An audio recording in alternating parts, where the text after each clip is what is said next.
Indonesia akan suram jika yang terpilih kelak adalah seorang pembohong dan juga yang pernah dipecat oleh Pak Jokowi karena tidak becus bekerja. Anies dianggap tidak bisa bekerja dan hanya jago berkata-kata. Ya, entah kenapa, walaupun segala fakta dan realitas sudah terpampang begitu nyata, namun begitu susah untuk bisa diterima dengan lapang dada. Padahal, kalau kita mau jujur dan berlapang dada, sebetulnya jauh lebih mudah melihat semua fakta dan realita yang tadi sudah terbuka, dibandingkan bisa melihat mobil SMK setelah 10 tahun lebih digembar-gemborkan secara luar biasa. Assalamualaikum warahmatullahi wabarakatuh.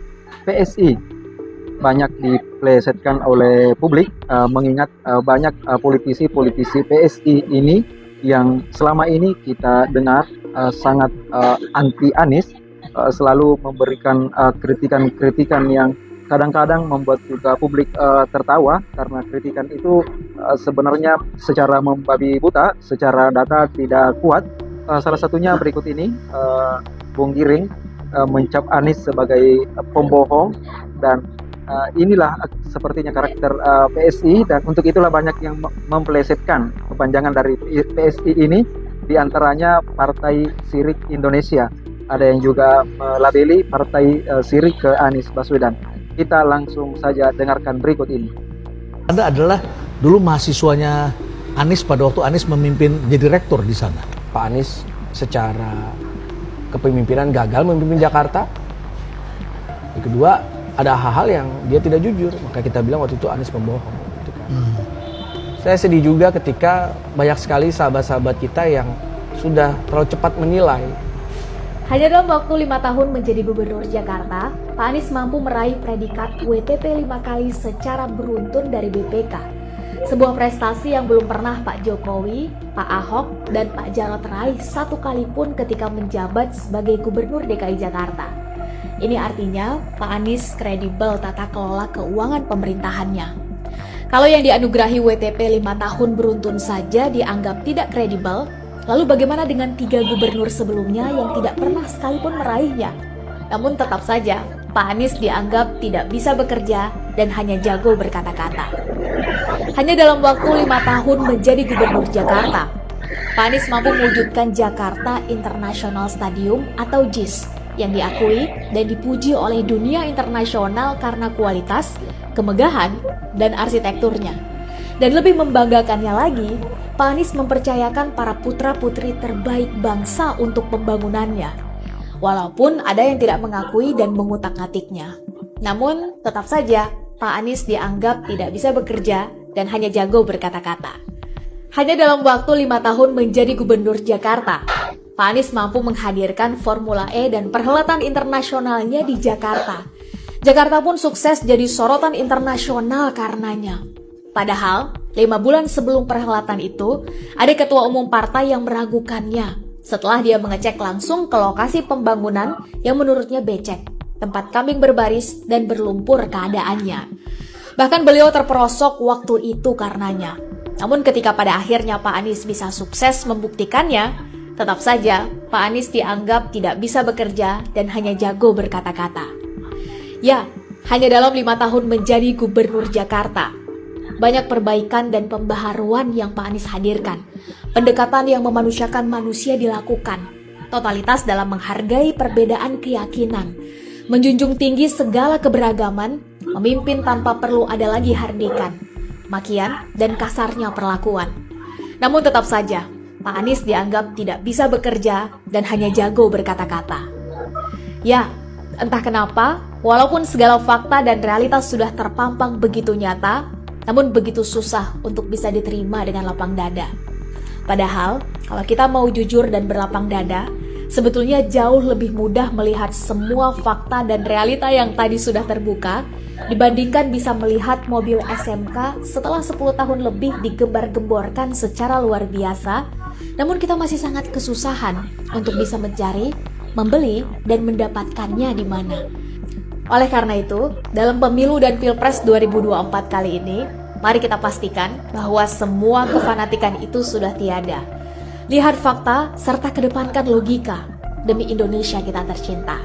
Indonesia harus kembali jaya, merdeka. Bapak sekalian yang saya hormati, ketika kita mulai bertugas di Jakarta, sebelum memulai transformasi, Jakarta punya banyak sekali tantangan. Kita semua tahu, tantangannya bukan tantangan baru, itu tantangan lintas waktu. Apa saja? Kira-kira begini misalnya, ada persoalan yang nampak dibicarakan publik luas, dan ada persoalan yang dibicarakannya di level rumah tangga. Percakapan keluarga-keluarga. Yang dibahas level publik luas, misalnya kemacetan yang tinggi, kemudian ada ketimpangan, ada segregasi sosial, ada juga kota yang masalah polusinya, masalah banjirnya, masalah lingkungan hidupnya luar biasa. Lihat soal kemacetan, kita punya motor 13 juta, mobil 3,5 juta, penduduknya 11 juta. Oke? Itu fantastis. Asumsikan misalnya 5 juta itu sudah pindah tempat lain, maka 11 juta kendaraan bermotor, 11 juta penduduk. Angka yang luar biasa. Ini problem yang nampak. Yang kedua adalah problem yang dirasakan oleh masyarakat. Apa yang senyatanya keluarga-keluarga rasakan di Jakarta? Kalau ditanya warga Jakarta pasti bicara nomor satu, biaya hidup, soal kesehatan, soal pendidikan, mengenai lapangan kerja.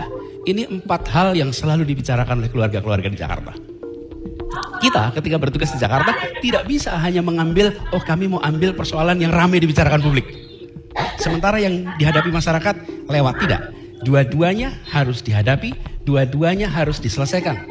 Nah, melihat ini semua, kalau kita lihat apa yang kita lakukan, kita tidak mau simptomatik.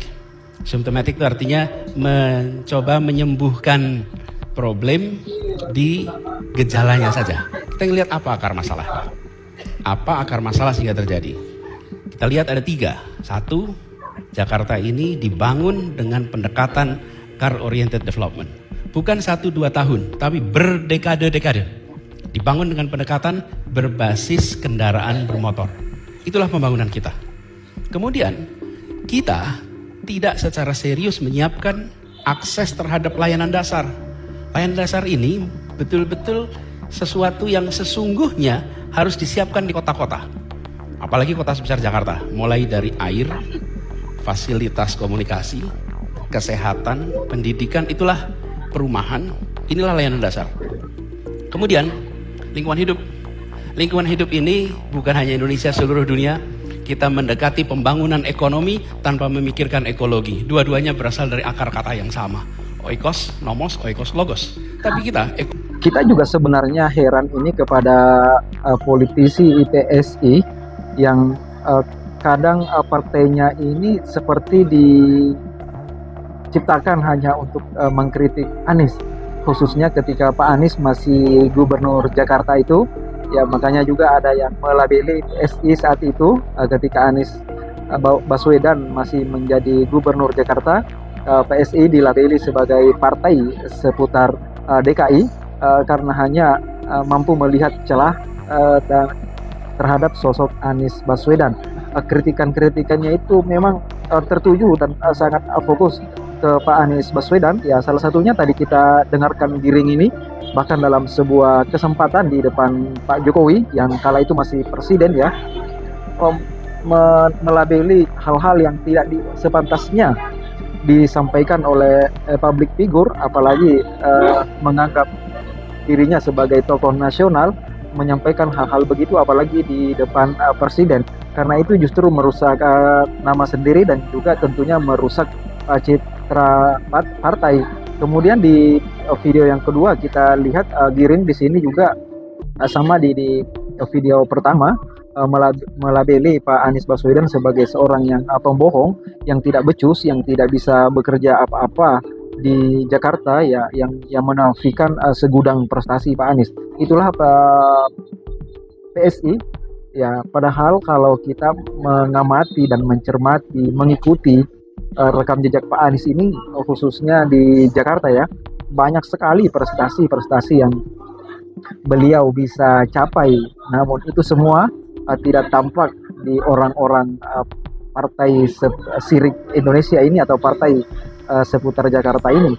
Ya, sejumlah prestasi yang sangat gemilang, bahkan spektakuler pencapaian Anies di Jakarta itu mereka tidak mampu untuk memberikan apresiasi yang penting mereka menilai Anies itu pembohong, tidak bisa kerja, memainkan politik identitas, polarisasi agama, serta banyak lagi framing-framing jahat ini tentunya diberikan oleh mereka kepada Pak Anies. Tapi Pak Anies seperti yang beliau biasa katakan, beliau tidak menjawab kata-kata dengan kata-kata, tidak menjawab cacian dengan cacian. Beliau menjawab semua itu dengan tindakan nyata, dengan kerja dan karya tentunya.